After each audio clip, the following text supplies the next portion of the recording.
Welcome to Breakdown, SEC versus the Big Ten.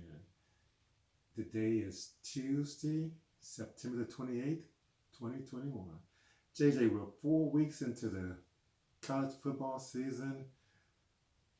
A lot of interesting things have happened so far. What's your take on the Power Five conferences? Which one is the least likely to have a team in the tournament? And I know we're early.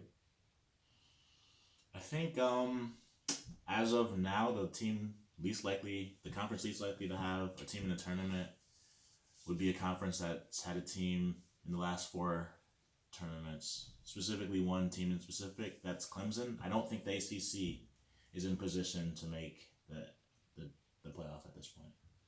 Okay, so the ACC is least likely to have a team in the in the college football tournament championship. Which teams right now are impressing you? Which conference? I'll go with which conference. Which conference is impressing you the most that maybe even could sneak in two teams? I think currently the conference that's set up to sneak in two would be either the SEC or the Big Ten. Okay. SEC has done it before. I think they're the only conference that had two conference teams in it, unless you count Notre Dame last year. I think Notre Dame played a mostly ACC schedule last year. Okay. Them and Clemson both made it. Um, I think the Big Ten has the capacity to do so if Iowa were to upset an undefeated name brand school like Michigan or something like that. But I think the SEC has the track record of having done it in the past. So Okay. Uh, the Big 12, Oklahoma, Iowa State, Texas. Who would you say has the best shot there? well, definitely not Iowa State. I mean, they were a preseason top 10 team, but they've already taken two Oh, losses. that's true. So I was thinking of one. um, So Oklahoma, Texas. If Texas win the Red River rivalry, would Texas have a shot? absolutely, Texas would have a shot, especially if Arkansas were to do something glamorous like win the SEC West. I think that would boost Texas's chances very much. I mean, they have a dynamic offense, and they proved that this weekend after doubling up Texas Tech 35, 70. The teams that have traditionally been in the playoff the last 4 years, I'll say five teams specifically: Alabama, Ohio State, Clemson, Oklahoma, and Notre Dame. Each of those teams have been in it multiple times in the last 4 years. You already said Clemson is out. Is there which other team is most likely to not make it from those four? Oklahoma, Ohio State, Alabama, or Notre Dame? I would say the only other team that has sustained a loss thus far that would be Ohio Ohio State. State. Yeah. Okay. It's still early in the season though, so I just wanted to get that down.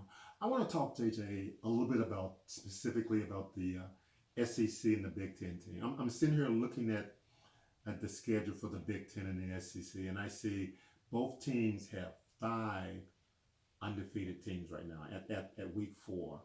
I want you to tell me which team is most likely to, at the end of week six, to be undefeated. Okay, right now Iowa is undefeated. Their next two games are home against Penn State and Purdue. Maryland is undefeated. Their next two games are at home against Iowa, on the road against Ohio State. Michigan is undefeated. Their next two games, both on the road at Wisconsin and Nebraska. Penn State, Michigan State is undefeated. Their next two games are one at home against Western Kentucky, homecoming, and then on the road at Rutgers. And then Penn State, they're at home against Indiana and on the road against Iowa. And I can go both of those again, but Iowa has home games against Penn State and Purdue. How did that shake out for you? I'm sorry. I'm sorry. Iowa has on the road against Maryland and then at home against Penn State. I messed that one up. Yeah, I mean, I think with those schedules, the teams that have the best opportunity to be undefeated 2 weeks from now are the two Michigan schools. They're not playing anyone. Um, Okay. Unfortunately, Wisconsin is no longer anyone. They're not ranked. Graham Mertz has been atrocious ever since his debut game last year against But Illinois. but Michigan does have two real games at Wisconsin and at Nebraska. Nebraska has three losses, but those three losses have been some tough losses. The loss against Illinois was a 3 pointer. The loss against Michigan State was a 3 pointer. Uh, and now Oklahoma's loss was a one seven, possession game. yeah, 7 pointer. And they were, let's see, the Oklahoma, they were all on the road. All three of those losses were on the road. Mm-hmm. And now uh, Michigan has to go to Nebraska and to Wisconsin. Yeah, Nebraska shouldn't fear Michigan. I mean, Michigan should not be in any type of fear of Nebraska. They don't have a run game outside their quarterback. They don't have a passing game whatsoever. So Okay, I'm gonna go with Michigan State. You said the two Michigan team. Michigan State plays homecoming home against Western Kentucky and on the road at Rutgers. And Rutgers has been pretty decent this year. Their only loss has been to Michigan, and that was a decent loss. But I do think Michigan State has been putting a lot of good things together. I'm impressed with their running back. Their passing game is better than it was last year. Been hard to be worse than it was last year. But of the Big Ten schools that we mentioned, uh, we did not mention the one loss team in the Ohio State University. Is is the season over for Ohio State? absolutely not. The last time they won the national championship, they lost to Virginia Tech. Okay, okay, that's true. It's not lost. It's just they don't look like Ohio State. They're not able to get pressure the way they used to. They don't have a Chase Young. They don't have a Joey Bosa. They don't have another Bosa. They're not doing what they used to do in between the trenches. Their Okay. run game isn't picking up yardage. It's not moving people the way that they used to be able to do that either. So Okay, you mentioned Notre Dame. I'm sorry, Ohio State not doing what they used to do. I want to talk about really quickly. I don't want to extend this way further than it should be. But I want to talk about some of the other Power Five. I mean, I want to talk about some of the other five teams that have historically been in the championship game. We've already talked about Clemson. What is different with Clemson this year than the past previous years? everyone talks about the receivers not getting reception or separation, but I think beyond that, I think the quarterback play has a lot to be desired. I don't think I will not even attempt to pronounce DJ's last name, but I don't think that he is the successor to Trevor Lawrence and Deshaun Watson and even Taj Boyd that Clemson fans had hoped. I don't think he can like lift all boats, but I mean they do have a bunch of bigger, slower receivers, and Justin Ross coming back from injury has not fixed that problem. Their defense has been stout, but they can't really run the ball. They're missing Travis Etienne desperately, and I think their receivers and the new quarterback is showing Okay. the weaknesses in their passing game. Okay, so you say Ohio State is not the Ohio State of old. The Clemson is not the Clemson of old. Let's talk about a couple other teams that have been there. At least two other teams, Oklahoma and Alabama. Uh, what's Oklahoma missing? Are they missing anything? Well, they to start the year they had the odds-on favorite to win the Heisman Trophy and the preeminent pick for the number one selection in the NFL draft in 2022. And this past game, the home crowd was calling for their backup Caleb. So, and there's real talk that he might be benched, Spencer Rattler. So, I think that should tell you a little bit of what you need to know. They struggled to beat Nebraska. They struggled even more to beat Tulane. Tulane versus Yes. Oklahoma was a closer game. They don't have the defense, but you don't expect that. You don't require Oklahoma to have the defense, but they don't have the dynamic Heisman Trophy candidate that they did have when Jalen Hurts was there, or Kyler Murray was there, or Baker Mayfield was there. They don't. They don't have that playmaker at quarterback. Okay, They don't have consistency there. okay, okay. What about Alabama. Alabama had a close game against Florida. They looked very impressive against Miami. Michigan State also looked very impressive against Miami. Uh, is Alabama the Alabama Bowl? I think they have a better quarterback than they had last year. I think they have much worse receiving core. I think, but the reason Alabama isn't Alabama is they're not doing the things in the trenches that they used to be able to do. Florida dominated the trenches from the second quarter on in the game. That's Alabama. Yeah, and had they not missed an extra point, they wouldn't have had to gone for two, and they could have went straight to overtime. No. And I think that they had the momentum, and they had the line play to win that game in overtime. I think Bryce Young has been really good. He's been, him and CJ Stroud from Ohio State have been really good at throwing the ball. They've been throwing it all around, but neither one likes to take a hit. On the RPO options, both of those players rarely do the R. Like they don't want to take a hit. They don't want to run. For CJ Stroud, he's just not as fast. Okay. But Bryce Young doesn't have that problem. I mean, he's, I think, much faster than Mac Jones. I just think that he's not willing to take those hits. And the receivers, you're missing the Heisman Trophy winner. You're missing Jalen Waddle. You're missing Najee Harris out of the backfield a bit. I don't think. I think they have some skilled position player. I think there's a reduction in that, but just in the trenches, like their linebackers used to be able to run free. That their defensive line would occupy one or two, if not two, offensive linemen, and I don't think that's happening anymore. I think they're being single teamed and handled in that, and on the other side of the ball, I think other teams are getting penetration more. So you mentioned the defensive fronts on several teams. Is that the key this year?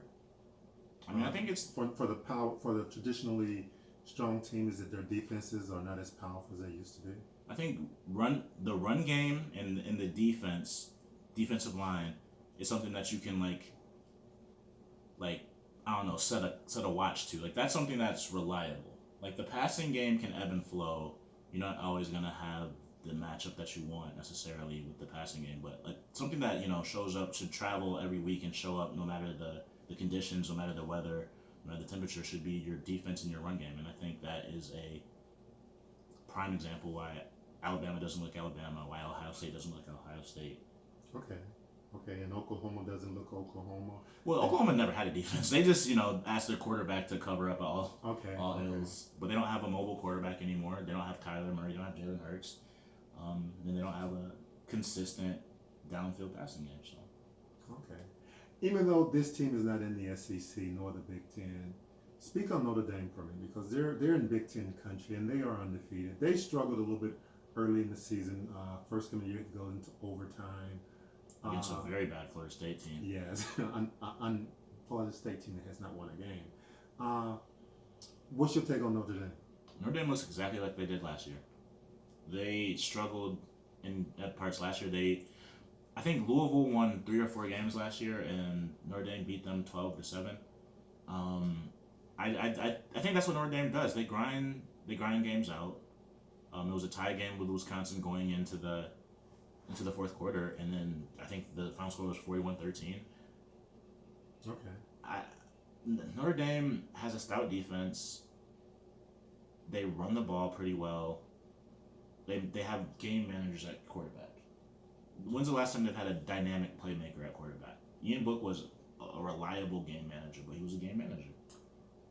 Yeah, but their coach just broke the record for the most wins ever by a coach in Notre Dame. That he did. Yeah. Okay, JJ. Back to the Big Ten for a quick minute. What school in the Big Ten is the biggest surprise to you after week 4 of the season? Michigan State. Michigan State. And why is that? I think they won did they win 2 games last year, or they won 3? They won 2. So they've already doubled their win total from last year. Okay, so I mean, they have a transfer running back who's a top 10 Heisman candidate in Kenneth Walker III. and he transferred from Wake Forest. He was a two-star recruit. I don't think he was that highly touted coming out of college or in the transfer portal even. But he's been the bell cow for them. And yet they're one of the teams you said is most likely to be 6-0 at the end of week 6 in the Big Ten. And I agree with you. Them or Michigan. Yeah. I think those teams play each other in week 9. I think they could both be undefeated going into that game. It's very feasible, and it's in East Lansing, I believe. It is. Yeah. It's in East Lansing. Okay, I want to talk about the SEC a little bit more. We've done some talking about the Big Ten. The SEC, there's 5 teams in the SEC that are undefeated. Alabama, Arkansas, Mississippi, Kentucky, and Georgia. I want to know after week 6 which team is most likely to still be undefeated. Alabama has Mississippi at home, and they go on the road to Texas A&M. Arkansas is at Georgia and at Mississippi. Mississippi is at Alabama and then home against Arkansas. Georgia is home against Arkansas, and then they're at Auburn. And Kentucky is home against both Florida and LSU. And I can repeat any of those teams, in those schools you want. Unfortunately, as much as it pains me to say this as a Razorback fan, I think the team that's most likely to be undefeated after all of those, games would be Georgia. Just because they only have one tough game. I don't think Auburn is a tough game for them. Okay, so Alabama got Mississippi and A&M, Texas A&M. Yeah, 2 top 20 teams. Okay. Well, I mean, Mississippi has the preeminent Heisman favorite and the best offense. Does Georgia not have 2 top 20 teams? 2 top 25 teams? No. Auburn, top 25. When you change it from 20 to 25, then yes, you did. Now Auburn is in it, yes. Okay. But if you had to pick one. But Auburn barely beat. Who did they play last week? Georgia South. I don't remember, but I know that they had to bench Bo Nix and put in TJ Finley. Georgia State. Okay, so yeah, I mean. Yeah. I hear you. You say as much as you hate to say it from Arkansas. Arkansas was a dog against Texas. They were a dog against A&M. And to me, I don't know how they come up with it, but they are an 18.5 dog against Georgia. I don't see it. Yeah, no, I don't see that big of a disparity between the two teams. And I could easily see Arkansas beating Georgia at Georgia. But it's not just Georgia. The reason I think that they're not as likely is because they played Georgia then Mississippi. I have respect for both of those schools. Okay, you said earlier today that the one thing that you like to see travel with you is a run game and a defense. Well, how would you rate Arkansas's run game and their defense? They have a really, really good defense. They have I like the zone defense that Barry Odom plays. They keep everything in front of them. They don't give up big plays. They mix things up a little bit, delay blitzes. I like their defense. Their run game, I like Traylon Smith. He's good. He's can be dynamic at times, but I think their run game is a little bit contingent upon their quarterback run. Mm-hmm. And yes. I don't know. Just with KJ Jefferson getting banged up after last week, I'm a little apprehensive, a little nervous about his ability to run the ball. I mean, he had a knee bruise and he was able to get I think a Toradol shot, but I'm not entirely sure if that will limit him against Georgia. But I am concerned. Okay, so 18.5 points against a team with a really good defense. That beat a Clemson team by all of 7 points and didn't score a touchdown against Clemson's defense. That's what I'm saying. I mean, they were just really dynamic against Vanderbilt. They won 62-0. I think they say like the best indicator of success is just like a good team dominating a bad team. Like that's supposedly I don't know. I haven't vetted that to know if that's true or not, but I've heard that enough in different sources that it's a thing that's been going around. And they did what they were supposed to do. I mean, they were 30-some point favorites against Vanderbilt, and they won by 60. You probably don't remember this guy, Jimmy the Greek. I unfortunately do remember. I mean, I don't remember maybe, but I am aware. Okay, Jimmy the Greek said, "Good teams win, great teams cover." Okay, is Georgia a great team? They've been covering it, I don't think that they are a great team, though. I don't believe in JT Daniels the way that others do. I think that their passing game leaves a lot to be desired. They are like a better Michigan to me, where like they can pass against teams that can't play the pass, but they struggle to pass the ball whatsoever against Clemson. And I mean, they have a very weak schedule. Well, the good thing about college football is that these teams that we just mentioned, that undefeated teams, boy, there are some good games coming up. Yeah, you can't duck in the SEC. You're not going to be able to duck everyone forever. In the Big Ten East, you can't duck everyone forever either. That's true. The Big Ten East got 4 losses after week 4. Yeah, Big Ten East. And Indiana has 2 of those 4 losses. And they were supposed to be a top 25 team, and I really like their quarterback. I just don't think he's the same. I think he maybe came back a little earlier than he should have. Now, I'm dwelling on this 18.5 point that Georgia's favored over Arkansas, and I just can't get it out of my blood. But, I mean, honestly, if KJ Jefferson isn't 100% and they have to go to their backup quarterback, I mean, he did nothing through the air. Like, Malik Hornsby, like, I like his potential. I like him, in the future, but just in this year, I mean, if KJ Jefferson isn't 100% or if he doesn't play, I could see it, but other than that, I don't see anything. Well, I also think that the coaches held Malik Hornsby back in that last game. They were ahead. They played super, super conservative. They tried their run game a lot. Granted, I don't think he had a great game. He had a poor game actually against A&M, but I don't think that's what I would measure him by. He didn't have any time to prepare for that game. The coaches will not hold him back. They will use his running ability. Even this is my take.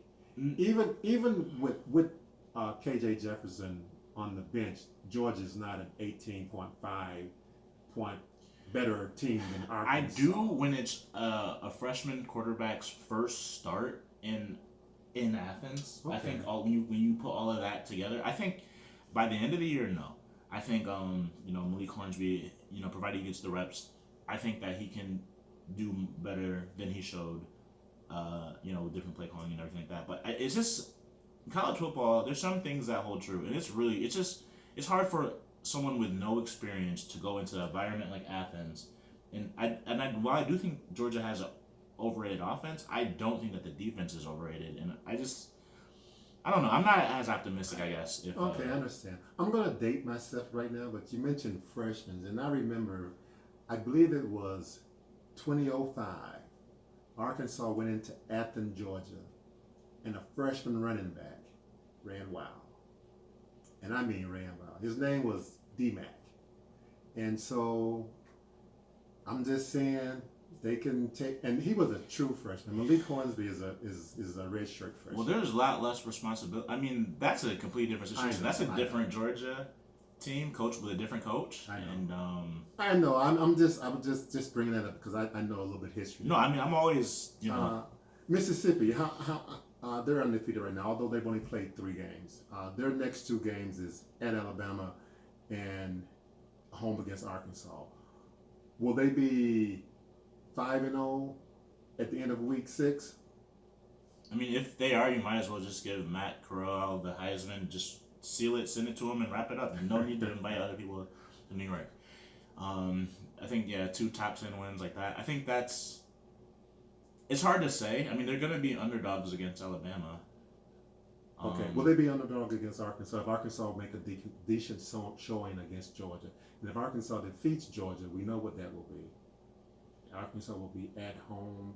I just want to the game last year when Matt Corral threw 6 interceptions and turned it over 7 against times Arkansas. total. Yes. Arkansas picked him off 6 times in one game. Okay, I'm just saying. 3 to a redshirt freshman walk on. Okay, so Mississippi has a tough road to go in order to be undefeated. Yeah. You said Georgia was most likely. We haven't talked about Kentucky. And for a reason. They're undefeated. 4-0. They are undefeated, and their wins are They're 2-0 in the conference. That they are, and this is like the first time since like 1985 that they started this season 2-0. I think. Okay, so now they got Florida and LSU. Yeah. Both of them at home. At home now. Yeah, Florida and LSU. I mean, it's at home, but Florida and LSU are not South Carolina and Missouri. You know, Okay. Missouri just lost to Boston College. Boston College, and I know Boston College undefeated. They're one of two undefeated teams in the ACC along with Wake Forest, but they lost to Boston College. Missouri just it was at Boston College. Oh, okay. Sorry. Just, And South Carolina has lost 7 of the last. It's either 6 of the last 7 or 7 of the last 8 to Kentucky. So that should let you know where the state of South Carolina's program. Okay. Well, JJ, we only have a couple more minutes. What's out there that you would like to talk about that we haven't talked about? Is there anything? We got plenty of time. You can go outside the SEC, Big Ten. The meetings were held today to discuss the playoff expansions in college football. Any thought on that? I think one of the things about the alliance was one of the things that they did was to try to limit the ability to expand the playoff. I think that was one of the reasons that they were able to. SEC was able to recruit Texas and Oklahoma and try to get them in even before the 2025 rights deal passes, because I think the thought was that with expansion you can have more SEC teams. But I think the alliance is going to try to reverse that a little bit. It doesn't seem like it's in their best interest necessarily to expand just for that to benefit the SEC. Let me ask you this then: is it going to be one school, one vote, or does an Alabama have more pull than a Rice? Is it all the same in this expansion vote? I don't know if it's all the same. I'm not sure how the voting works actually. I don't either, and I just wonder. I don't think Notre Dame is going to go with the alliance. I mean, I don't think they will vote with them. The SEC won't. I don't know if the Big 12 will or not. But they have 41 teams that alliance does. Yeah. So give them a lot of power. It does give them a lot of power, and they're not going to be able to make any type of changes. Is the thing. Like the status quo will have to be kept if the alliance doesn't go along with it. It doesn't matter what the SEC and Notre Dame want. ESPN has a voice in this as well. And they've aligned themselves with SEC, and I think that's one of the reasons the alliance felt the need to manifest itself. Okay. Was and that's one of the things that's not going to happen. Like I think part of the reason I'm not going to throw out any conspiracy theories about the SEC colluding with ESPN to expand and then have ESPN own those rights and then them profit off of that with the expansion. But I think with the alliance, I think Fox and CBS will have opportunities that they might not have had the SEC waited to expand or to announce their expansion. So yes or no? Will there be a 12 team playoff in 23? No, not in 20. No, absolutely not. Everything 25. No, they're gonna drag their feet. Okay. I mean, but eventually it will be a 12 team playoff. I think eventually, but I think if I'm the alliance, I'm trying to do my best to lower the prestige of all the SEC programs for as long as I possibly can. And Oklahoma, Texas, whatever, they're gonna have to. If not them, then LSU, Auburn. There's gonna be a lot of programs that are not used to being middle of the pack programs that are gonna be middle of the pack programs, and it's gonna have an impact on recruiting, I imagine. But I don't know. This whole thing, this whole expansion game, this game of musical chairs, I don't think it's ever gonna end. I mean, Colorado State and Air Force just agreed to join the AAC. I did not know that. They did that today, and San Diego State and Boise State were tendered offers, but they declined to accept them. Okay. I think they're holding out hopes that they get invitations to the Big 12. I think this is just a continuous game that's gonna happen. Okay, the Big 12, when they pick up their 4 teams that they had, they will have 12 teams. They will go, how far will they go? Will they go to 14, 16? I don't think they have any reason to expand beyond the 12 teams that they have now. I don't think because you have to think about it. Like all the schools are voting for it. They're voting for their share of the pie to be divvied up and split. True. And if you don't have a program that can bring in the same amount of revenue as the average Big 12 program, you're gonna lose your money. So I can't imagine. What about Cincinnati? What about Cincinnati? Will they? What are their prospects? As it pertains to what? To a power conference. Memphis, you mean? Cincinnati. Cincinnati's joined. They're in the Big 12. I know, but what I'm trying to get at is, are they? How would you rate them as a power school? I think that they're going from. You just mentioned some of the other schools that that the pie dividend up would not make the conference any better. What you say about Cincinnati? Does Cincinnati make the Big 12 a better conference? Are we talking about revenue or football on the field or basketball? Like both. As the total package for Cincinnati. I have no idea as it pertains to their revenue. I'm a Cincinnati Bengals fan, but I don't know a lot about the University of Cincinnati. Okay. I do think that they'll make their football. I think that it will make their conference stronger in football. I think that they have the infrastructure, the recruiting base. I think they have the ability to be what they were in the Big East, like one of the premier programs in the Big 12. I think that they have the ability to do that, Okay. I love this conversation. Especially if they keep Luke Fickell, that's as coach. That would be important.